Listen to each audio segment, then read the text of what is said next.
Hello everyone and welcome to Wings A Quran. How are you all doing? And I hope आपका preparation अच्छा चल रहा होगा and you all are staying home and you all are safe. So आज this is my lecture number 5 I believe for current affairs और आज भी हम कुछ important news cover करने वाले हैं. Mostly international summits जो हुए हैं उसके बारे में बात करने वाले हैं, जो भी आपकी कुछ एक आधी military exercise के बारे में बात करने वाले हैं. So let's get on to our video.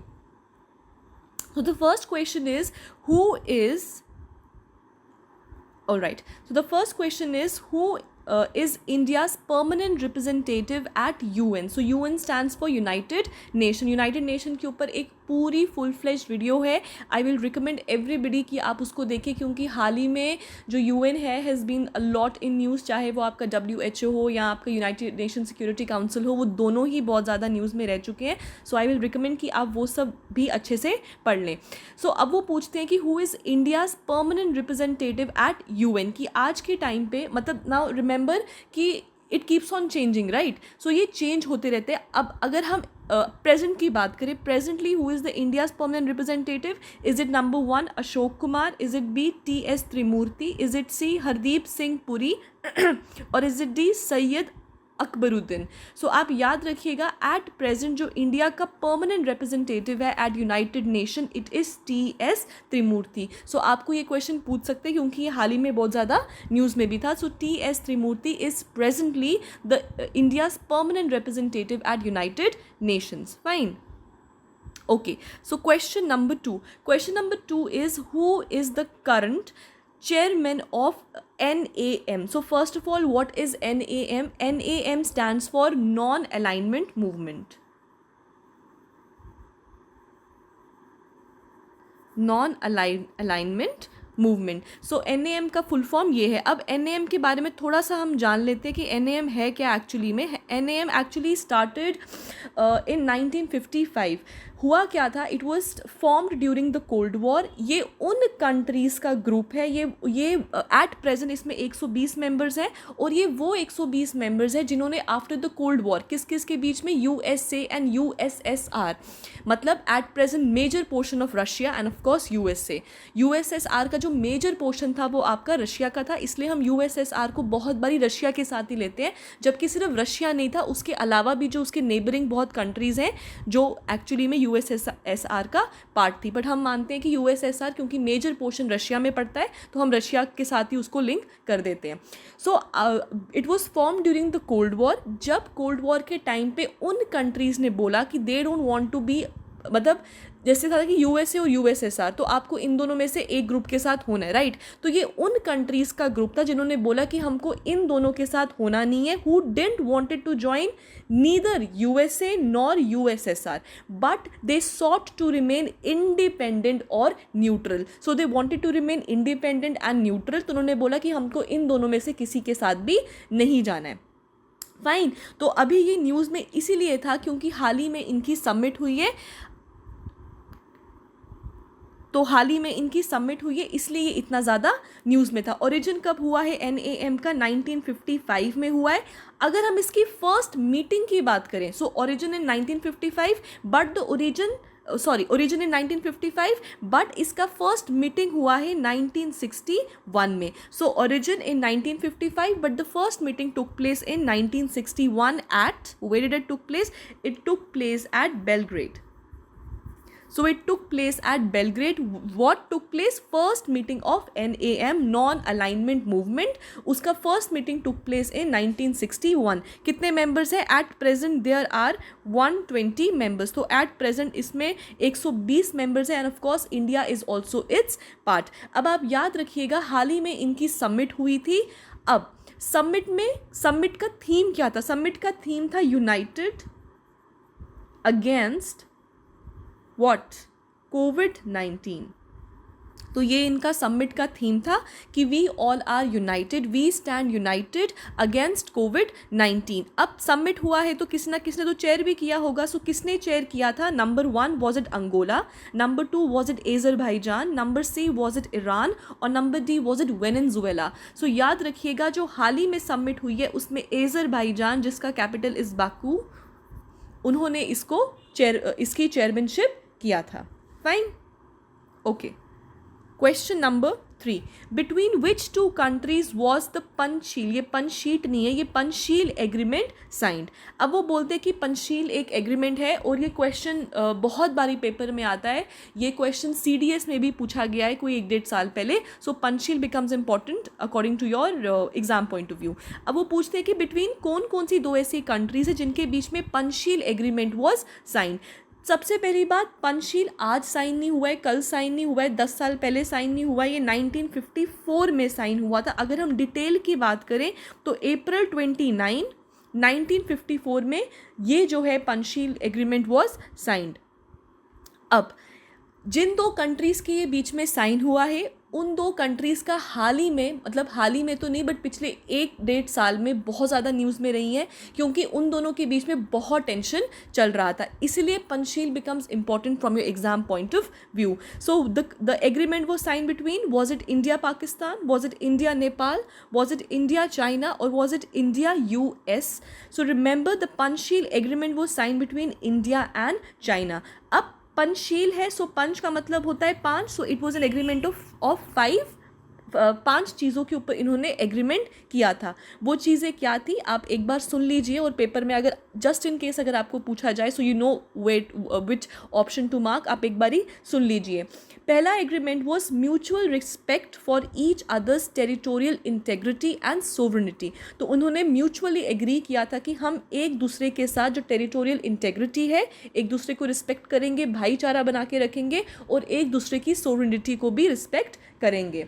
Number 2 was mutual non aggression, कि एक दूसरे के साथ कोई भी एग्रेशन नहीं करेंगे। Number 3 was mutual non interference, कि हम दोनों म्यूचुअली एग्री करते हैं कि हम एक दूसरे की टेरिटरी में या एक दूसरे के इंटरनल अफेयर्स में इंटरफेरेंस नहीं करेंगे। Number 4 was equality and mutual benefit, कि एक दूसरे को इक्वालिटी के साथ देखेंगे और म्यूचुअली जो दोनों के लिए बेनिफिशियल होगा वही काम करेंगे। And number 5 and most important was peaceful को एग्जिस्टेंस, क्योंकि दोनों बिल्कुल साथ साथ हैं, तो पीसफुली हम एक दूसरे के साथ को एग्जिस्टेंस करेंगे। तो ये 5 एग्रीमेंट्स जो थे, जो आपके पंचशील एग्रीमेंट में साइन हुए थे, बिटवीन इंडिया एंड चाइना। अगर हम चाइना की बात करें तो Tibetan region of China. So detail में बात करें अगर बिल्कुल डिटेल में, so it was Tibetan region of China and India. When was it sign? It was signed on April 29, 1954. So April 29, 1954 में the Panchsheel agreement was signed. Fine, all right. So question number 4 is, where are the headquarters of BIMSTEC? So BIMSTEC। सबसे पहले तो BIMSTEC का full form क्या है? BIMSTEC stands for Bay of Bengal Initiative, Initiative for Multi-Sectoral Technical and Economic Cooperation. So Bay of Bengal Initiative for Multi-Sectoral Technical and Economic Cooperation। अब बे of Bengal की बात हो रही है तो ऑब्वियसली बात है कि इसमें वो कंट्रीज़ आएंगी जो बे ऑफ बंगाल के साथ रीजन शेयर करती हैं, राइट। अब ऐसी 2 कंट्रीज़ भी हैं जो वो एरिया शेयर नहीं करती है बट फिर भी इसका पार्ट हैं, ठीक है। अब पहले हम बिम्स्टेक की बात कर लेते हैं। बिम्स्टेक के बारे में अगर हम बात करें तो ये 1997 में बना था। अब जब ये 1997 में बना था, it was not BIMSTEC, it was BISTEC. What was it? It was BISTEC. So BISTEC इस नाम के साथ ये बना था और इसमें उस टाइम पे सिर्फ 4 कंट्रीज़ थी। तो कितनी फाउंडिंग मेंबर्स आ गई? 4 कंट्रीज़ जो थे उसके फाउंडिंग मेंबर्स थे जब ये 1997 में बना था। अब उन कंट्रीज़ के भी नाम देख लीजिए आप, India, Bangladesh, Sri Lanka and Thailand. So what were the name?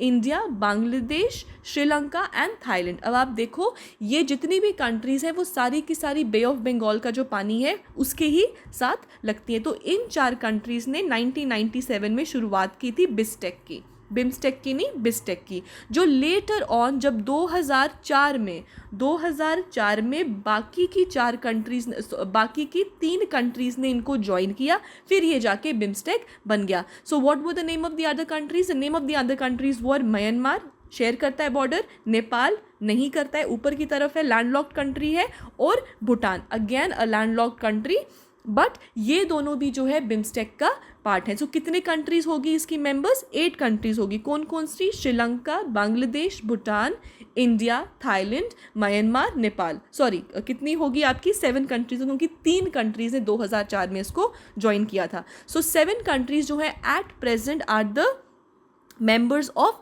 BIMSTEC. Fine, अब इसका हेड क्वार्टर कहाँ पे है? Head quarter, is it in India, is it at Bangladesh, ये एल है, के नहीं है, is it at Bangladesh, is it at Sri Lanka, is it at Thailand? So the head quarters are at Dhaka.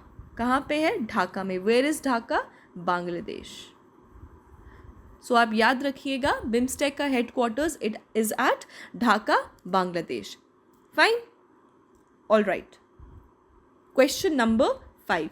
2020 BRICS Summit was held virtually under the chairmanship of option number 1, is it Brazil? Option number B, is it India? Option number C, is it Russia? और option number D, is it China? अब अभी आपका 2020 में आपका BRICS का जो meeting हुई है उसमें किसने इसको चेयर किया था? अब सबसे पहले कुछ हम ब्रिक्स के बारे में जान लेते हैं। ब्रिक्स का ओरिजिन ब्रिक्स जैसा नहीं हुआ था, इट स्टार्टेड एज ब्रिक्स के ऊपर भी मेरी एक फुल फ्लेज्ड वीडियो है, you can obviously go and watch it. So when it started as BRIC का मतलब ब्राज़ील, रशिया, इंडिया, चाइना। सो ये जो है आपकी 4 कंट्रीज़ ने इसकी शुरुआत की थी। कब की थी? 2001 में इसकी शुरुआत की थी। ठीक है, अब लेटर ऑन जब 2010 में एस ने ज्वाइन किया। What is S stands for? S stands for South Africa. So 2010 में जब ब्रिक को साउथ अफ्रीका ने ज्वाइन किया, फिर ये ब्रिक से ब्रिक्स बन गया। सो ब्रिक से ब्रिक्स बन गया। कब बना? 2010 में, बट स्टार्टेड इन 2001। फाइन, अब इसका मोटो क्या था? जब ये बना था तो उस टाइम पे मतलब बनने के पीछे का रीज़न क्या था?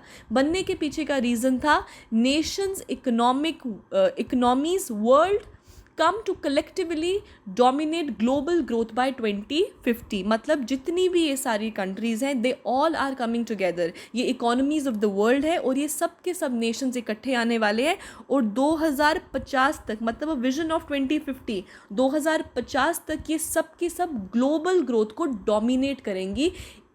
इस एजेंडा, इस मोटो के साथ 2001 में और 2010 में जब साउथ अफ्रीका ने इसको ज्वाइन किया, इस मोटो के साथ ये इसकी शुरुआत हुई थी।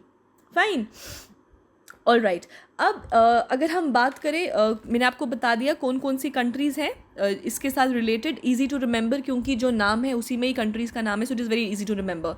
But you need to remember where are the head quarters of BRICS. Headquarters of BRICS are at Shanghai. So Shanghai China में आदि हेड क्वार्टर्स।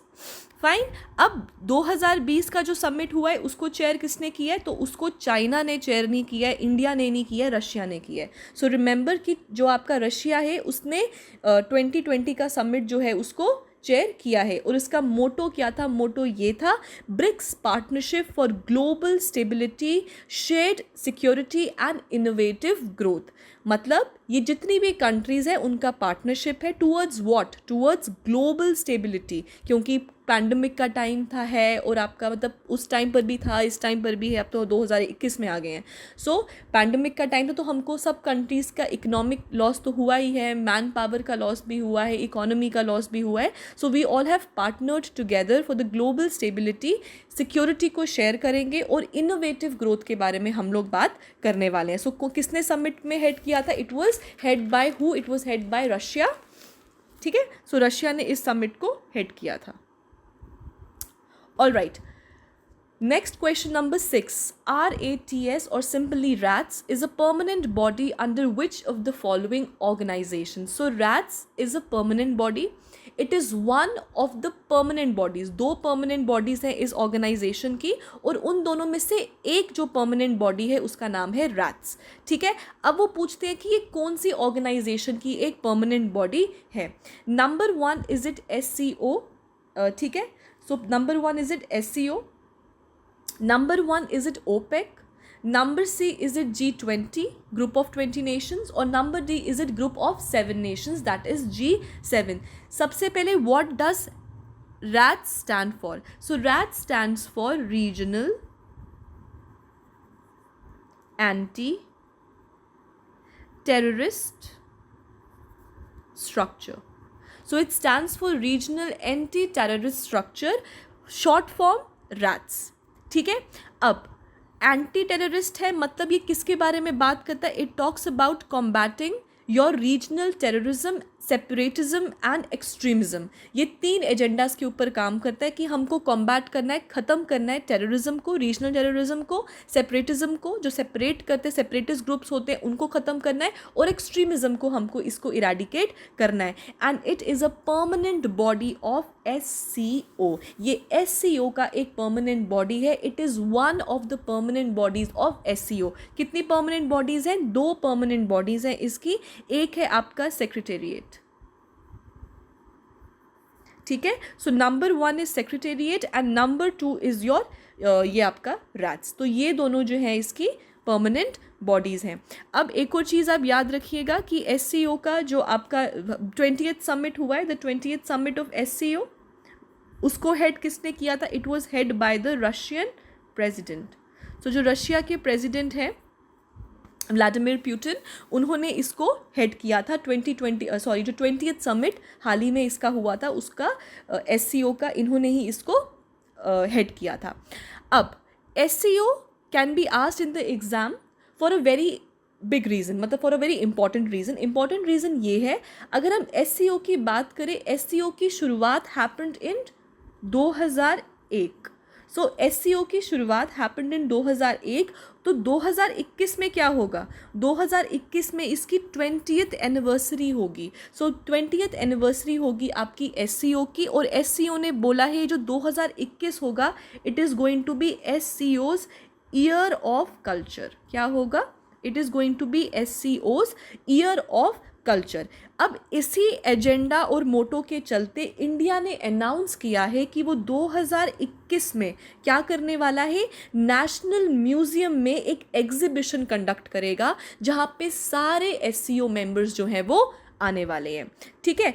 अब इम्पॉर्टेंट पॉइंट टू रिमेंबर, उस एग्जीबिशन में, अब देखिए ये कल्चर के बारे में बात हो रहा है, SCO ईयर ऑफ कल्चर है, तो कौन से कल्चर को डिपिक्ट करने वाले हैं? हिंदू कल्चर को करने वाले हैं, मुस्लिम कल्चर को करने वाले हैं, जैनिज्म को करने वाले हैं, क्या करने वाले हैं? So they are going to depict the culture of Buddhist heritage. तो ये बुद्धिस्ट हेरिटेज का कल्चर जो है उसको शो करने वाले हैं। तो ये आप याद रखिएगा, आपको हिंदू ये सब आ सकता है, तो आप इसमें याद रखिएगा बुद्धिस्ट हेरिटेज जो है उसको शोकेस करने वाले हैं इस एग्जीबिशन में। फाइन। अब याद रखिए आप, SCO है तो इसकी कितनी कंट्रीज़ हैं? 8 मेंबर कंट्रीज़ हैं इसकी। कौन कौन सी हैं?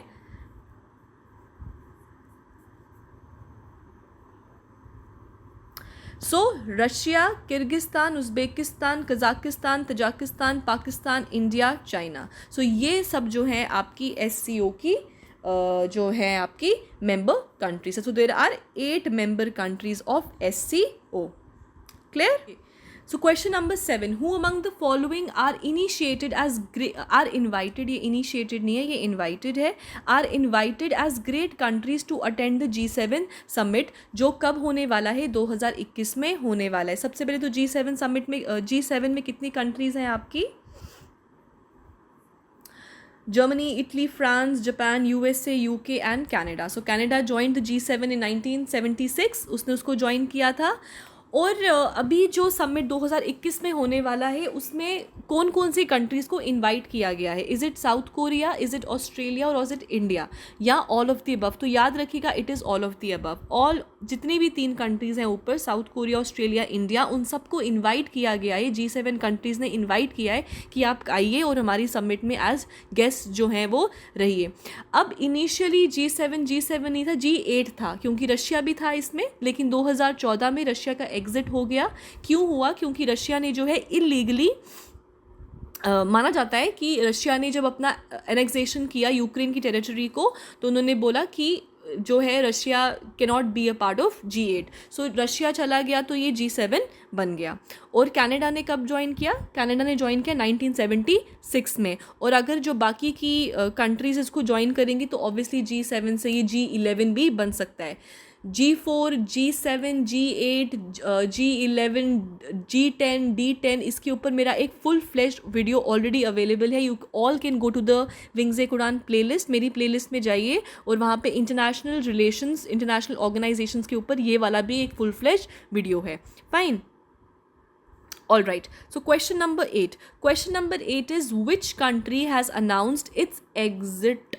This is exit from the Open Sky Treaty. So Open Sky Treaty की बात करें तो ये 1992 में it was being signed. Treaty है तो साइन किया होगा. So 1992 में कंट्रीज़ ने इसको साइन किया. However, it came into effect. Force में ये 2002 में आया था. So कब साइन हुआ है? 1992 में. Came in to effect in 2002. Just a second, let me put it on charging.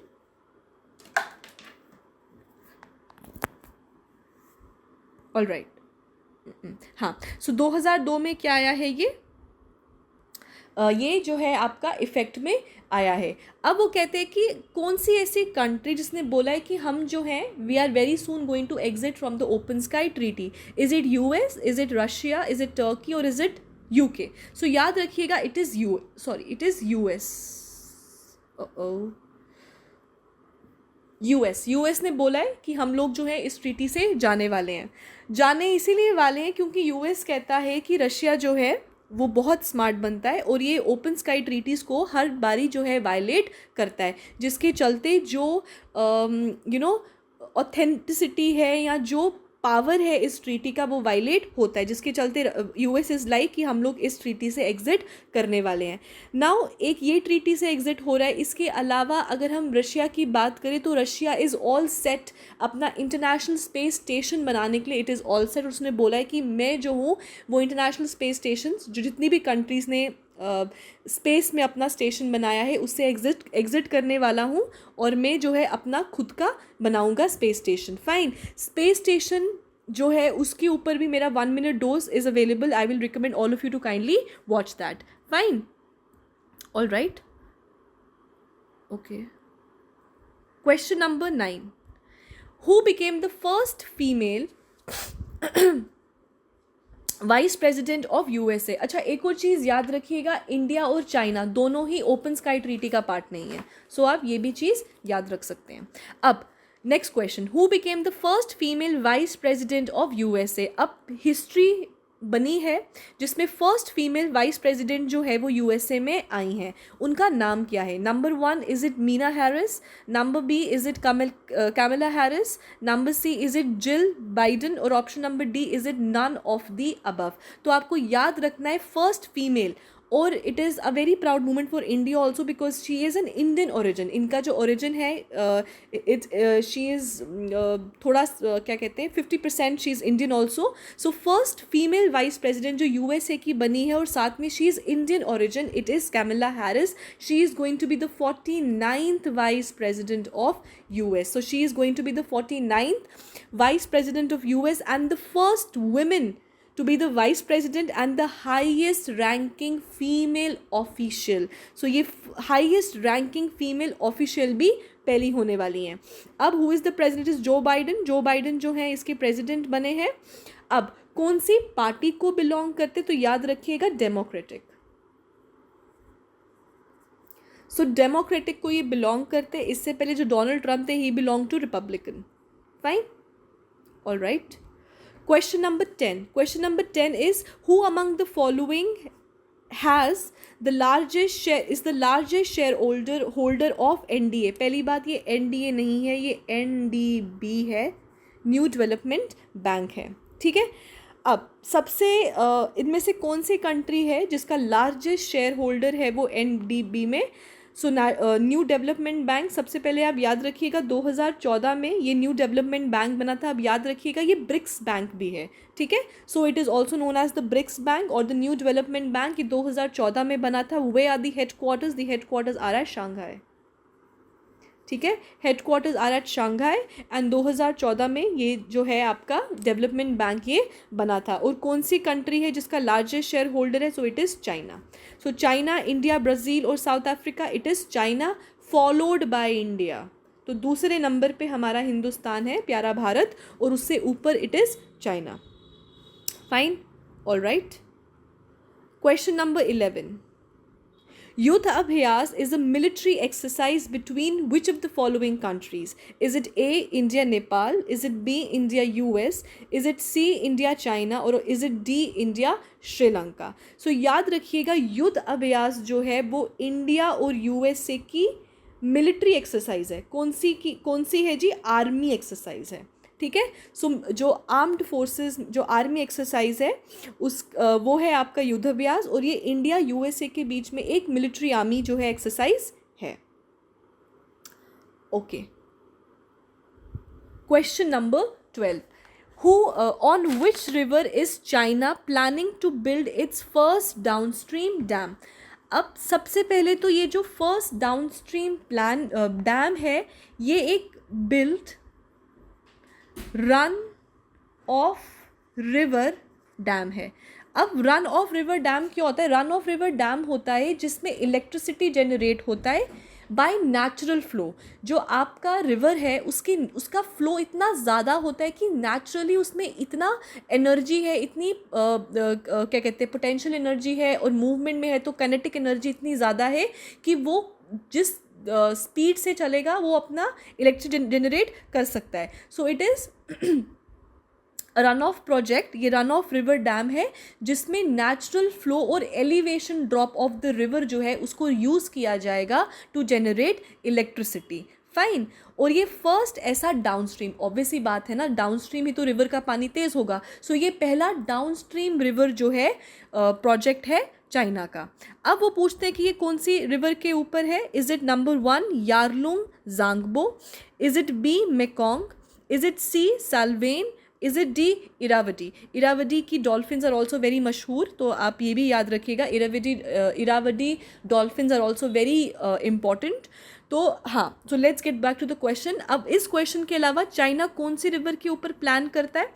अगर आपको पेपर में पहले अच्छा ये देखते हैं. So it is Yarlung Tsangpo. क्या है? यारलुंग जांगबो.